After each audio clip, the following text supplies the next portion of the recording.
Muy buenas noches con todos los estudiantes que ya se encuentran conectados a la presente reunión. Vamos a dar por inicio con nuestra clase del día de hoy. Bien, chicos, como ustedes saben, nosotros la clase pasada nos habíamos quedado estudiando acerca de lo que es esta cultura importante conocida como Mesopotamia. A esta cultura que nosotros la conocemos como la cuna de la humanidad, ¿Por qué se la considera de tal manera? Porque de cierta forma es la sociedad con más indicios estructurales, sociales, culturales, de acuerdo a lo que se considera como sociedad dentro de nuestra actualidad.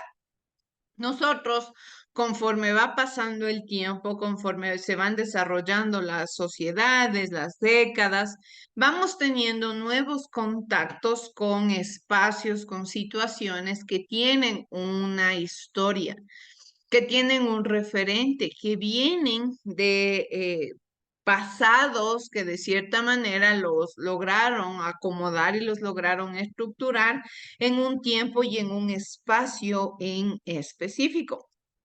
Es fundamental que nosotros tomemos como referencia, como les digo, y tomemos bastante en cuenta todas y cada una de estas características relevantes. Algo importante que nosotros nos habíamos quedado estudiando en la anterior clase era acerca de las civilizaciones, en este caso de la estructura social que tenía esta civilización. Todas las civilizaciones que nosotros vamos a estudiar, como la Mesopotamia, China, India y Egipto, son civilizaciones que se caracterizaron principalmente por las estratificaciones sociales. Nosotros sabemos que en nuestra actualidad también las estratificaciones sociales son parte de la cotidianeidad. La sociedad por naturaleza está dividida. ¿Qué es lo que causa la división en la sociedad? Netamente el dinero. El dinero se conforma y se consolida como uno de los referentes de más división, de más separación, que provocan disturbios, que provocan también diferenciaciones y que la igualdad como tal no se logra en su mayor esplendor dentro de estas sociedades y dentro de estos entornos. A ello es a lo que nosotros consideramos como una estructura social. Nosotros es así que habíamos estado estudiando lo que son principalmente los reyes, los nobles y los sacerdotes, los artesanos, mercaderes y campesinos y los esclavos. Algo importante que nosotros debemos siempre tomar en cuenta es que en estas épocas, en estas sociedades, la mayoría, si no es por decir en su totalidad, lógicamente, de estas sociedades, no tenían derechos, no hablaban de una normativa, de una ley, que era lo único que tenían como normas o como reglas dentro de sus espacios, principalmente eran los fundamentos basados en la moralidad, es decir, el respeto a sus dioses, el respeto a sus reyes, pero hasta ahí. Si es que nosotros hablamos de derechos humanos tal y cual los tenemos hoy en día, debemos comprender que esto en esta sociedad no existían. Los derechos humanos, lógicamente, para nada tenían ni siquiera una idea de lo que eran. ¿Por qué? Porque lógicamente ya las personas que eran esclavas tenían un estilo de vida bastante deplorable, que lógicamente ahora cuando nosotros conocemos lo que son los derechos humanos, que seamos los ciudadanos, que seamos, nos conformemos de la forma en la que lo hagamos, cometamos los errores que cometamos, tenemos derechos y tenemos deberes dentro de nuestra sociedad. Por los errores hay que pagarlos, pero a su vez también nuestros deberes y nuestros derechos no se pueden ver vulnerados. Entonces, en esta época, lógicamente, la esclavitud era parte de la cotidianeidad. Los esclavos prácticamente no eran considerados ni siquiera parte de la sociedad, eran personas que vivían toda su vida tratando de saldar una deuda o pagando por algún error cometido dentro de los entornos sociales en los cuales ellos se iban desenvolviendo.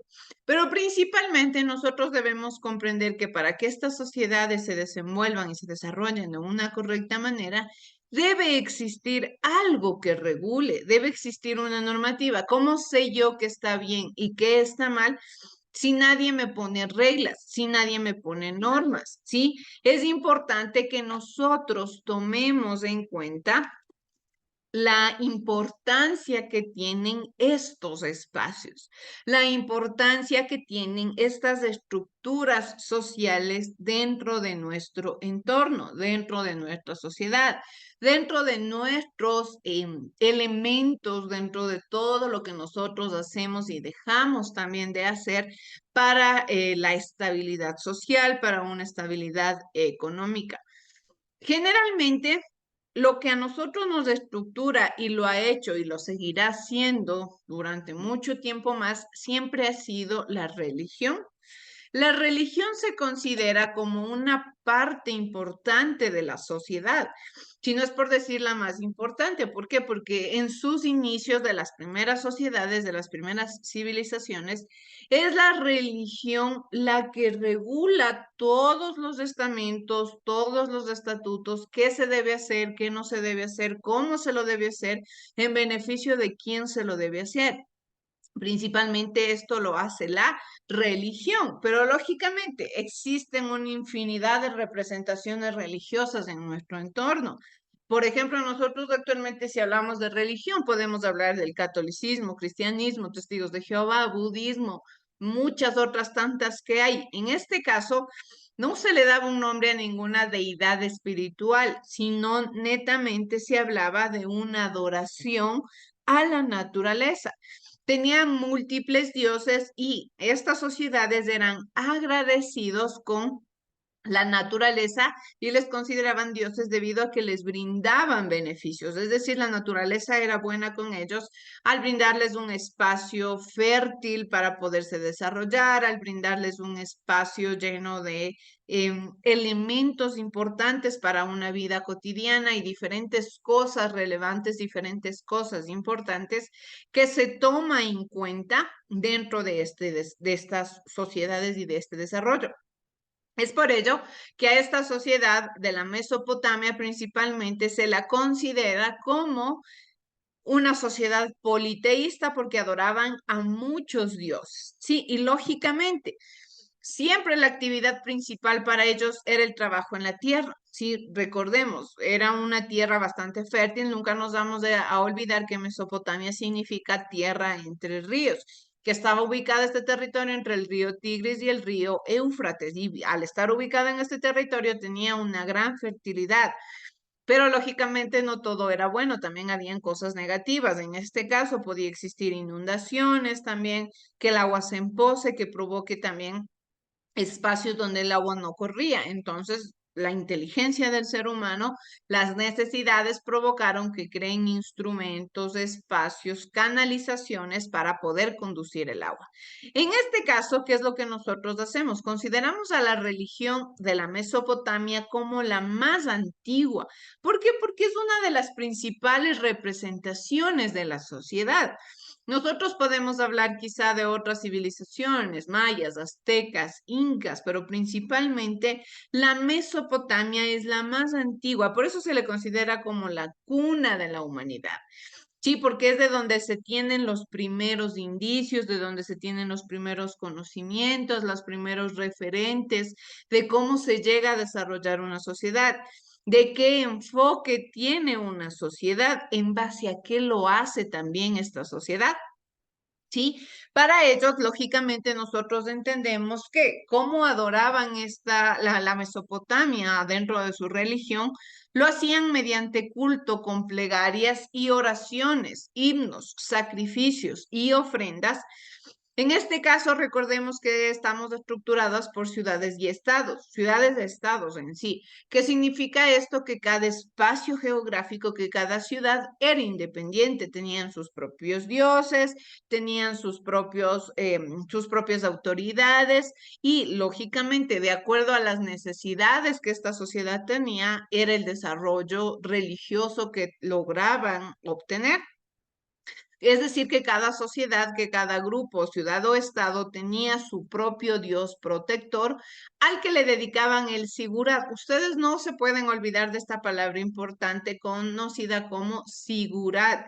El sigurat es el templo de la sociedad mesopotámica. Esto es algo que ustedes constantemente van a ver y que vamos a estar repitiendo de que, por ejemplo, en la sociedad china, qué tipo de adoración se hacía, qué tipo de creencias se tenía. En este caso, el sigurat es el templo en el cual ellos rendían tributo a sus dioses, en el cual realizaban todos estos rituales, en el cual realizaban todas estas ofrendas en beneficio de sus dioses, ¿sí?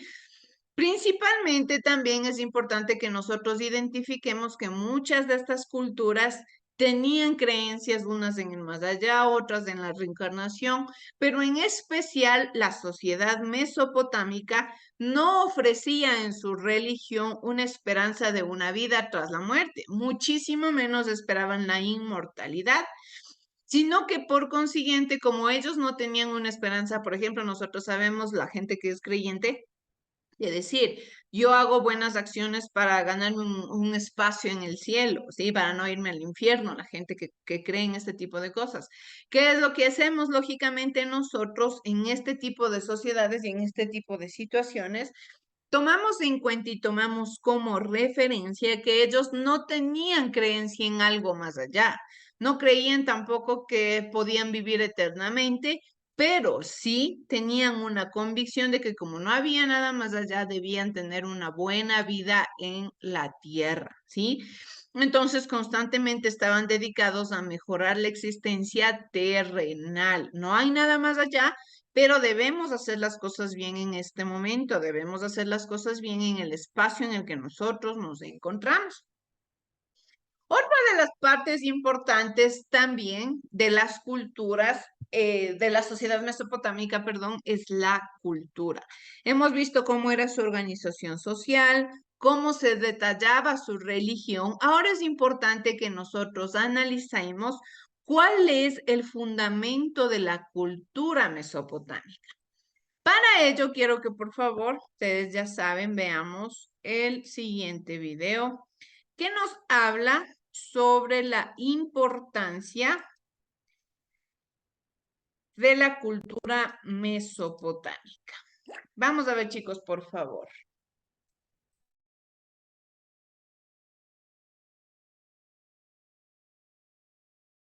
Los ríos Tigris y Éufrates apareció una de las primeras civilizaciones de la historia. Los inventores de la escritura, el comercio, la contabilidad y un primer sistema de leyes. Hoy te hablaré de la antigua Mesopotamia. ¡Vamos allá!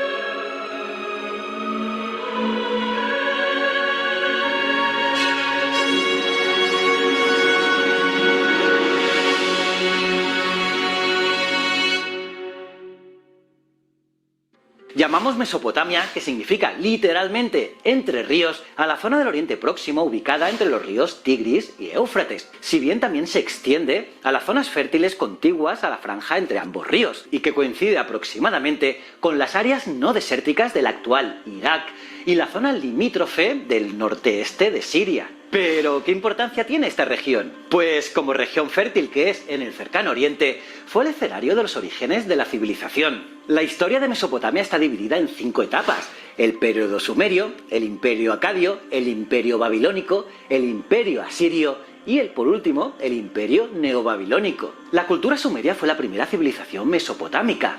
Alrededor del año 3000 a.C., los sumerios crearon en la zona que conocemos como Baja Mesopotamia un conjunto de ciudades-estado cuya economía se basaba en la agricultura. Una agricultura muy desarrollada gracias al regadío, y la más importante de ellas era la ciudad de Uruk. Los sumerios fueron los primeros en utilizar la escritura, en su caso la escritura cuneiforme, y también construyeron grandes e imponentes templos con una forma muy característica, que llamamos zigurat.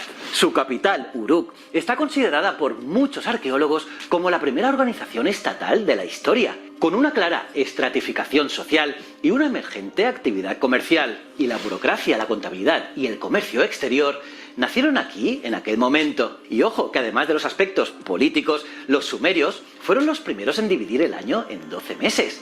También establecieron un sistema de medición y pesaje y elaboraron el primer sistema legal de derecho civil. Además crearon el descanso sabático, es decir, tomarse un día de descanso a la semana. En el año 2350 a.C., esta región vivió la invasión de pueblos semíticos encabezados por Sargón el Grande. Y así, el imperio sumerio-arcadio extendió su poder por toda Mesopotamia e instauró una administración unificada. Los sucesores de Sargón mantuvieron la unidad del imperio durante siglos, pero Cerca de 1792 a.C., ascendió al poder, al trono, un jefe amorreo llamado Hammurabi, dando inicio al Imperio Babilónico. Hammurabi, además de su aportación en materia jurídica, especialmente recordado por el código que lleva su nombre, llevó las fronteras del imperio de las costas mediterráneas hasta el Kurdistán y el Golfo Pérsico. No obstante, los sucesivos asaltos de los hititas y de los casitas erosionaron el poder babilónico en los siguientes siglos, y al caer el imperio de Hammurabi,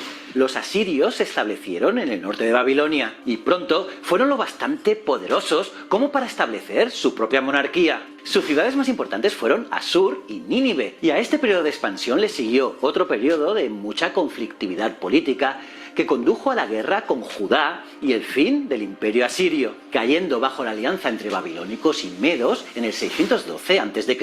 Y de esta manera los babilónicos resurgieron bajo el mando de Nabucodonosor II, quien conquistó Judá y destruyó Jerusalén. No obstante, fue destronado tiempo después y subió al poder el rey Nabonido, quien no pudo hacer frente a las ofensivas de Ciro el Grande, un emperador persa, en el año 539 a.C. Y con esta conquista persa se puso fin a la civilización mesopotámica. Y bueno, ¿y a ti qué es lo que más te interesa de estas culturas? Déjamelo en los...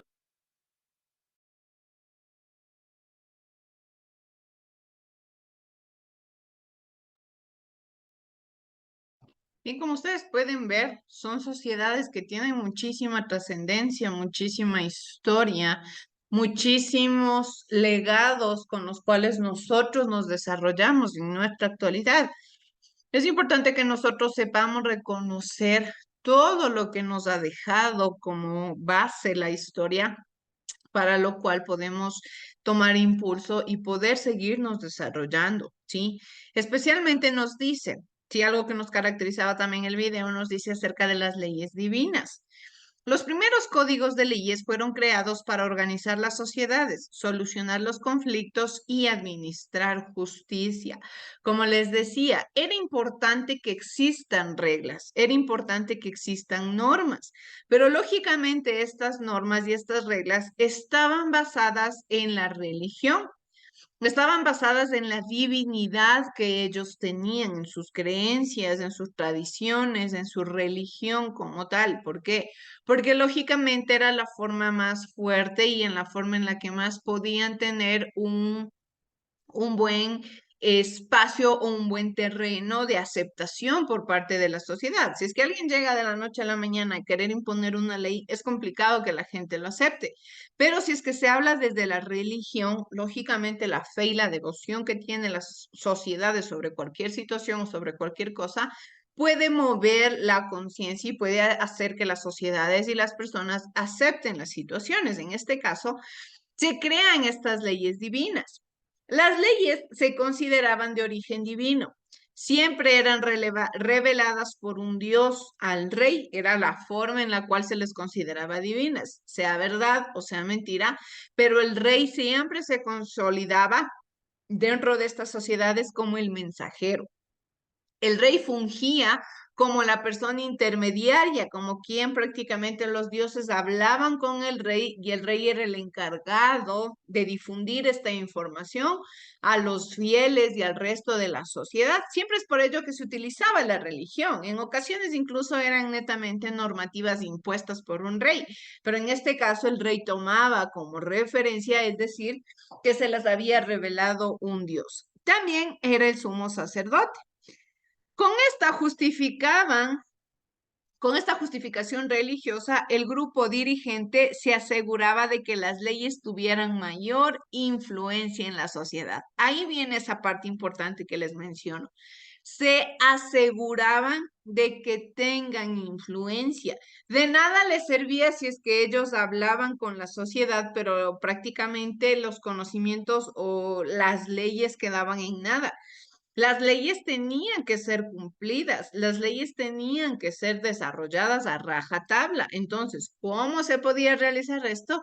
Netamente manejándole a la sociedad mediante la religión. Y queramos o no queramos verle de esta manera, la religión, tanto en esta época como en las sociedades actuales, seguirá siendo una forma de manejo de las masas. ¿Por qué? Porque mediante la religión la gente mantiene su centro, mantiene su tranquilidad, decide no hacer muchas preguntas, decide quedarse con lo que sus creencias, sus dogmas le dicen, con lo que dentro de las normativas religiosas le estructuran sobre los estilos de vida. La gente, ¿qué es lo que hace? Quedarse con este pensamiento, quedarse con este tipo de creencias, con este tipo de fundamentos, sin indagar en algo más allá, sin la necesidad de buscar algo más allá. Y es la forma en la cual, como les digo, se mantiene tranquila la sociedad. Es así que se crea el código Hammurabi. El rey Hammurabi, que nos hablaba en el video, hizo grabar una estela, en una estela un código de leyes que fueron representados como si hubiesen sido revelados por el dios Shamash. Aquí viene la gran incógnita. ¿Por qué utilizaban el nombre de Dios, el nombre de algún dios que ellos profesaban, al cual ellos adoraban? Principalmente porque tenían que asegurarse de que las leyes se cumplan, tenían que estructurar correctamente que todo lo que ellos promovían, que todo lo que ellos representaban, se vaya a cumplir obligatoriamente.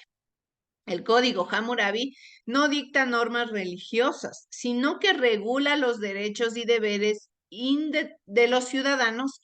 Asimismo, establece indemnizaciones por robos, daños o heridas, indica las compensaciones por cumplir acuerdos o establece las penas por distintos crímenes. Es aquí, con estos códigos, que también aparece la esclavización, porque lógicamente, ¿cómo era la forma de penalizar o de castigar a las personas que habían incurrido en una falla o en algún problema?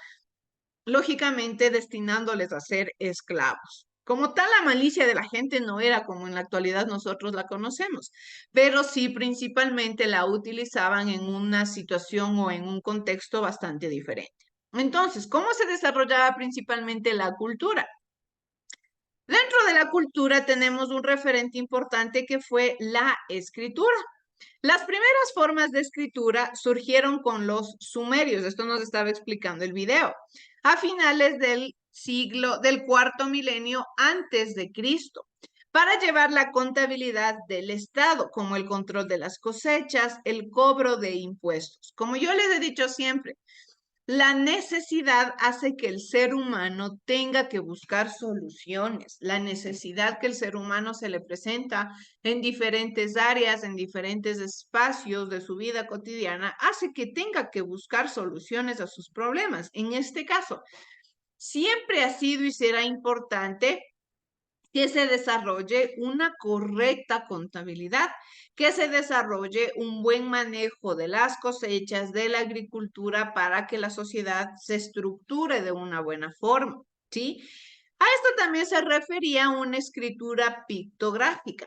Es así que en el tercer milenio antes de Cristo los pictogramas se fueron simplificando y evolucionaron hasta convertirse en unos caracteres que conocemos como escritura cuneiforme. Después vamos a ver, aquí tenemos un ejemplo de cómo era la escritura cuneiforme y cómo era la escritura pictográfica.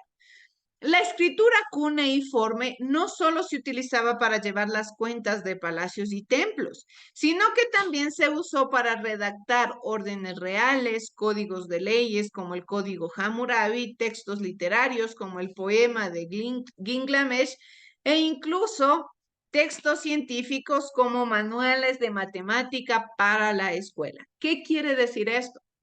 Nosotros sabemos que la mayoría, si no es por decir el 80-95% de conocimientos que tenemos en la actualidad, se ha dado gracias a lo que se tiene, a lo que se tiene escrito.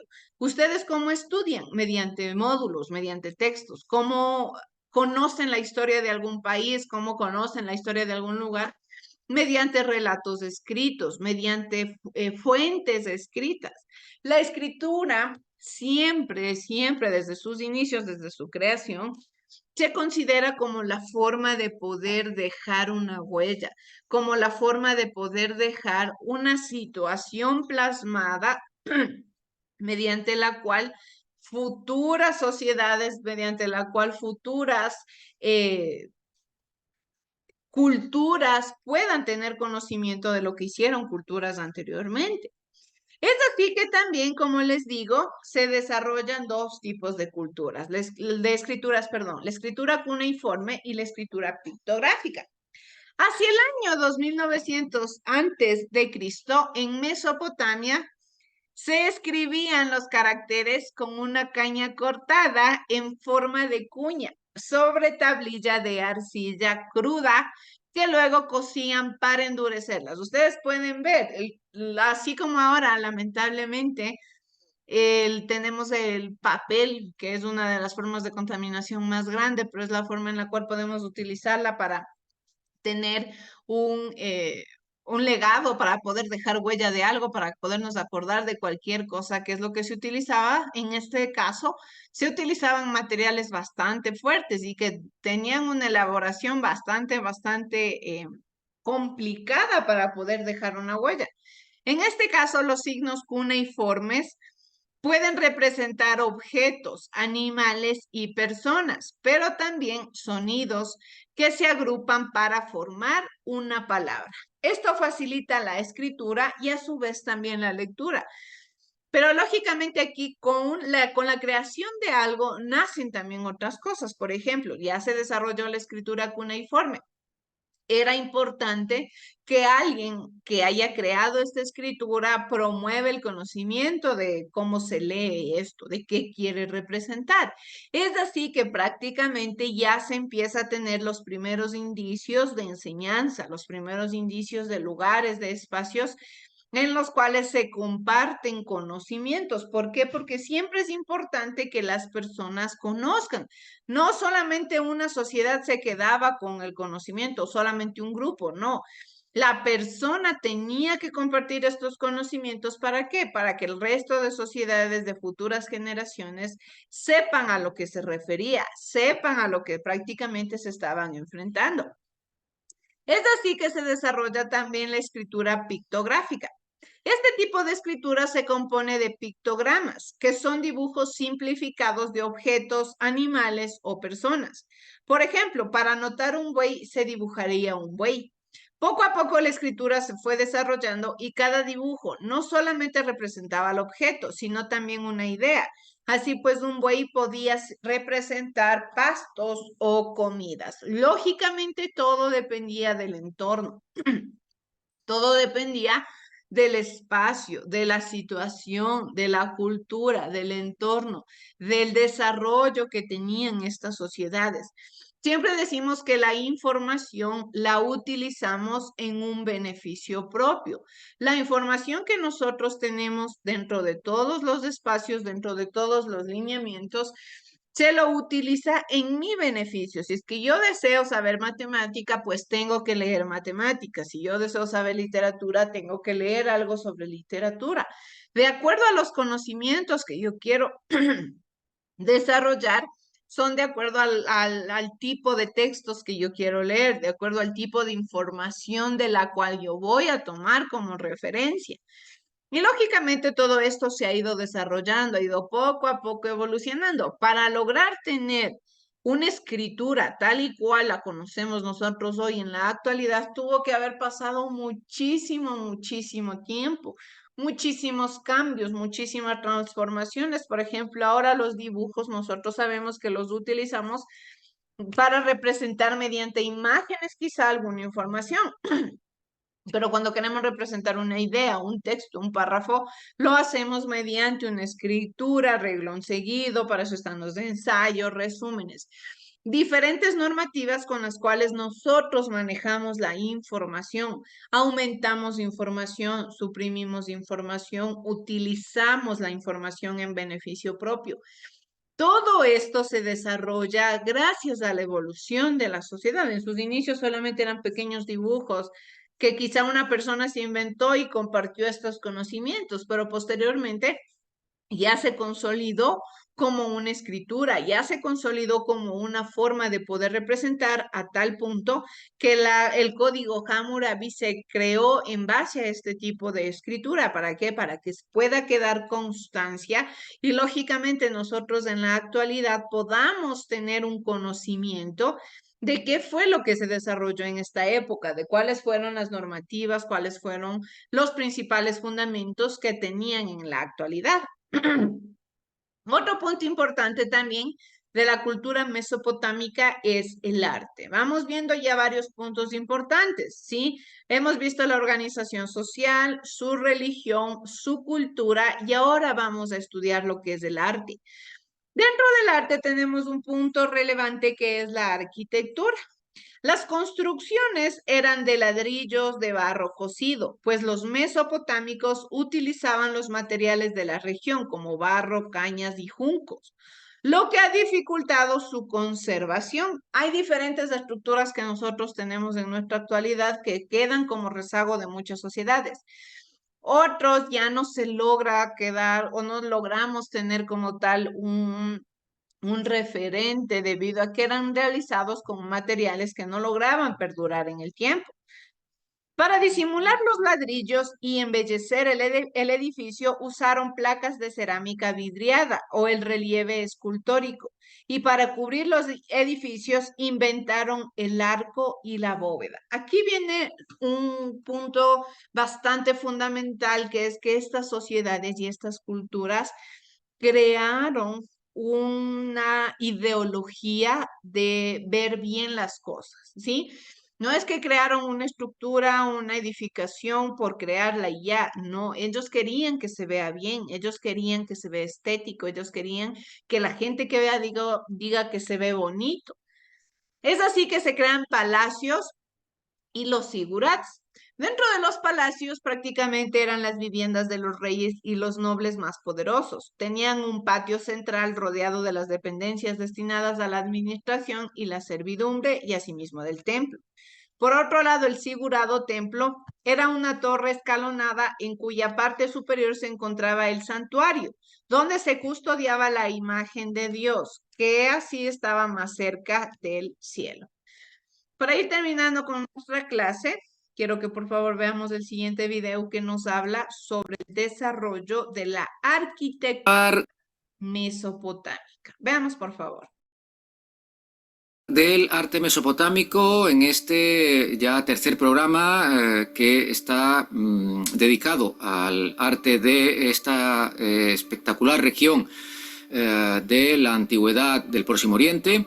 En este caso concreto vamos a seguir con la arquitectura y con los tipos constructivos. Nos centraremos específicamente en dos, que probablemente los más importantes. Me refiero al templo y al palacio. Soy Julio López Saco, bienvenidos, bien hallados, aliados de la cultura, amigos de la cultura, bienvenidos a este canal Arte por Arte.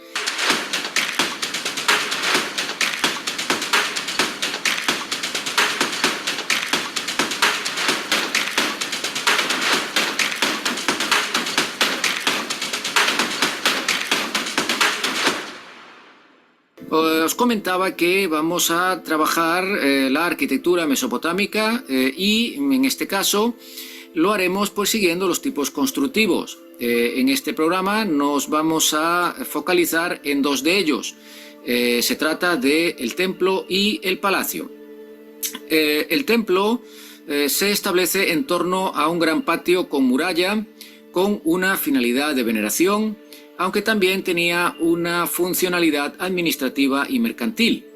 En uno de los lados menores se encontraba el zigurat, esa estructura en forma de torre cuadrada de varios pisos escalonados en cuya cima se encuentra un santuario. Se subía por medio de una rampa que rodea los cuatro lados o bien por un par de escaleras simétricas.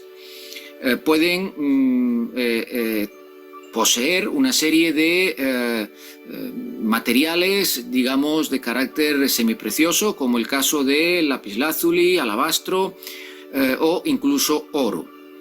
Entre los varios que se podrían destacar o mencionar, tenemos el templo de Eridu, el templo oval de Khafadji, de época sumeria, el famoso zigurat de Ur, de época neosumeria, y el no menos famoso zigurat de Babilonia. En lo que respecta al palacio, deciros que constaba de una serie de edificaciones prismáticas de varios tamaños que aparecían unidas entre sí a través de una serie de galerías, pasillos y corredores con patios intermedios y con murallas alrededor. Se trataba de una construcción cuadrangular con un patio central. Se alzaba sobre terrazas de ladrillo a las que se subía también por escaleras o pequeñas rampas. Las puertas en ocasiones estaban flanqueadas por estatuas o por esos reconocibles y también bastante célebres toros alados con cabeza humana que tenían una función apotropaica, es decir, protectora. Las paredes interiores se decoraban generalmente con pinturas al fresco o con revestimientos de ladrillos esmaltados de colores y también con relieves. Bien, chicos, eso es todo lo que puedo compartirles dentro de la clase del día de hoy. Que tengan una excelente noche. Les dejo para que continúen a su siguiente hora.